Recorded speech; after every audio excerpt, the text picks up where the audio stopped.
Hello everyone, কেমন আছো তোমরা সবাই? আশা করছি সবাই ভালো আছো। তো চলো আজকে একটু ঘুরতে নিয়ে যাই তোমাদেরকে। এই যে চলে আসলাম আমরা। আজকে স্যারের ছেলের জন্মদিন আছে, তার জন্য সবাই মিলে একটা গাড়ি বুক করে দেন সবাই চলে আসে স্যারের বাড়িতে।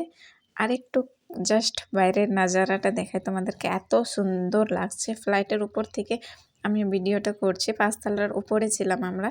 আর নিচের গার্ডেনটা এত সুন্দর সাজিয়েছে। আরও অনেকজনই আসছিল পার্টিতে।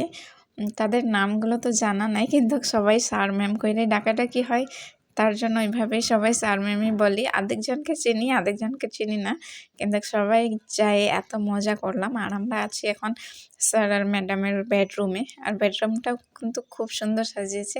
আর নিজেকে একটু আয়নার সামনে দেখাচ্ছি। আর হচ্ছে অজয় স্যারের ওয়াইফ আর রাজু স্যারের ওয়াইফ গিয়েছিল একটু হেল্প করার জন্য কিচেনে, কিন্তু আমাদের স্যারের ওয়াইফ একটুকু কাজ করতে দেয় নাই। গেস্ট আসছো, গেস্টের মতনই থাকো, কিচেন রুমে যাইতেই দেয় নাই, জানো। আর এই যে আমাদের স্যার আর ম্যাডাম হচ্ছে এই যে হোয়াইট কালার পরা আছে, আর স্যার ওই যে ব্ল্যাক কালার জামা যে বাবুটা পরে আছে তাকে ধরছে পিছনে, ওইটাই হচ্ছে আমাদের স্যার। তো এখন হচ্ছে কেক কাটিং। প্রথমে আমি যাইতে চাই নাই, মানে এত দূরের একটা লং জার্নি, তার মধ্যে এত ঠান্ডা, আর বাবুকে নিয়ে যাব, হয়তো ঠান্ডা লেগে যাবে। তো বরের জবরদস্তিতে যাওয়া হইলো। বলছে যে সবাই নিজের ফ্যামিলি নিয়ে যাচ্ছে, আর আমি যদি একাই যাই তাহলে স্যার আমাকে বকবে না যে ওয়াইফকে আর বাবুকে কেন নিয়ে আসো নাই। তার জন্য মানে আমি যাব না। ও বলছে চলো, আমি যাব না, চলো। এইভাবে করতে করতে আমাদের আধা ঘন্টা ফোনের মধ্যেই কথা বলতে বলতে লেট হয়ে গেছে। তো রওনা দিয়েছিলাম সন্ধে 7:30টার মধ্যে। আর আমাদের যাইতে একটু লেটই হয়ে গেল। আর গিয়েছিলাম হচ্ছে ক্যানেল রাস্তা সাইড দিয়ে। জায়গাটার নাম হচ্ছে মানে রাঙ্গাপানি একটু পার করে রানীডাঙ্গা, গীতাঞ্জলি জায়গাটার নাম। গীতাঞ্জলি জায়গাটা খুবই ফেমাস। আর গাইস, আমাদের রিয়ান কিন্তু ছোটো মোটো এরকম প্রোগ্রামে খুবই এনজয় করে। বাবু যাওয়ার সময় গাড়িতে ঘুমাইছিল, আর গাড়িতে হিটার চালানো ছিল দেখে এতটা ঠান্ডা লাগে নাই, আর বাবু আরামসে ঘুমাই গেল। কিন্তু যখনই জায়গায় যেয়ে পৌঁছেছি তখনই ও জাগনা হয়ে গেল। আর এখানে বার্থডে সং লাগায় সবাই একটু গান করছিলাম বাবুর জন্য। আর সবাই মিলে একটু সেলফি তুলবো, ফটো ক্লিক করব, দেন তারপর খাওয়া দাওয়া করে বাড়ি যাব। এখন হচ্ছে এখানে সবাই মিলে ফটো তোলা, কিন্তু এতজন ছিলাম সবার মুখ ক্লিয়ারলি আসছিল না। আধেকজনের উঠছে, আধেকজনের উঠছে না, এরকম হয়ে গেছিলো অবস্থাটা।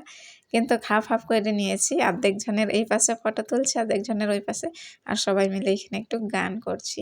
তো চলো গাইস, দেখতে থাকো ভিডিওটা। সো গাইস, সব ব্লগাররা এক জায়গায় হয়ে গেছে, এখানে সবাই ব্লগ করছি। আর এই যে কেক কাটিনো হয়ে গেল, এখন বাবু আর আমি খাচ্ছি কেক রুমে বসে সবাই মিলে। সো গাইস, কি বলবো, এত আইটেম ছিল যে আমি এখন হিসাব করলেও বলতে পারবো না হয়তো কী কী ছিল। সব ক্যামেরা করতে পারি নাই।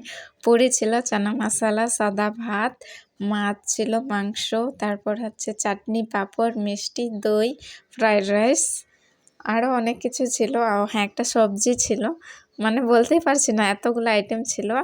আর বলতে হবে স্যারের মাকে আর স্যারের ম্যাডামকে, এত সুন্দর রান্না করছিল, মানে খাইতেই পারছি না, এত আইটেম, কোনটা ছেড়ে কোনটা খাবো। কিন্তু খুবই ভালো লাগলো। খাওয়া দাওয়া করে এখন বেরিয়ে পড়ছি, এখন আছি লিফের মধ্যে। আর এই যে আমাদের গাড়িটা বাইরে দাঁড়ায় আছে, অর্ধেকজন বের হয়ে গেছে, অর্ধেকজন সিঁড়ি দিয়ে আসছে, আর আমরা হচ্ছে লিফটে করে নিচে নামলাম। তো এখন যাব বাড়ি।